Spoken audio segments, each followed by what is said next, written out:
l'édito éco.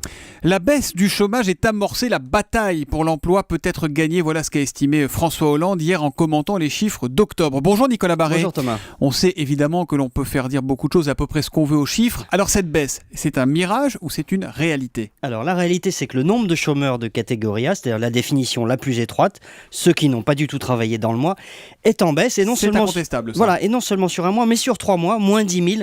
Et donc ça commence vraiment à dessiner une courbe qui s'inverse. Mais la réalité, malheureusement, c'est aussi la hausse très forte du chômage de catégorie B et C, ceux qui ont un peu travaillé dans le mois, et cette courbe-là n'est pas prête de s'inverser. Alors voilà pour la réalité et le mirage alors. Le mirage, c'est l'inversion de la première courbe. Elle est due à un facteur et un seul, le recul du chômage des jeunes. Et celui-ci s'explique par une raison, les emplois aidés, des emplois aidés qui coûtent très cher au budget.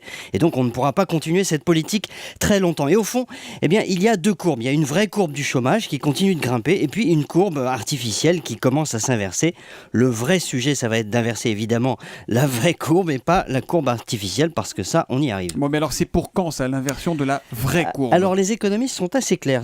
Ils regardent deux ingrédients et ils en déduisent un résultat. Vous êtes prêts ? Les deux ingrédients, c'est d'abord l'augmentation de la population active. Dieu merci, elle augmente. C'est pas comme en Allemagne ou au Japon où ça baisse. Environ plus 1% par an. Deuxième ingrédient, la productivité. Elle augmente aussi. On est plus efficace, plus 0,5% par an. Mais le résultat, c'est qu'il faut une croissance de 1,5% par an pour compenser ces deux facteurs et pour que le chômage commence à baisser. Et ça, 1,5% de croissance, même si on suit les prévisions du gouvernement, c'est pas prévu avant 2015.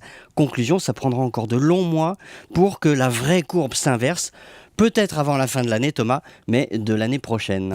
Inverser vraiment la courbe du chômage avant la fin de l'année, oui, c'est possible, nous dit Nicolas Barré, mais avant la fin de l'année 2014 dans le meilleur des cas, car aujourd'hui, la vraie courbe du chômage continue de grimper, nous dit ce matin Nicolas Barré, directeur de la rédaction des Échos. L'édito Écho revient lundi à 8h10. Bon week-end, Nicolas. À lundi.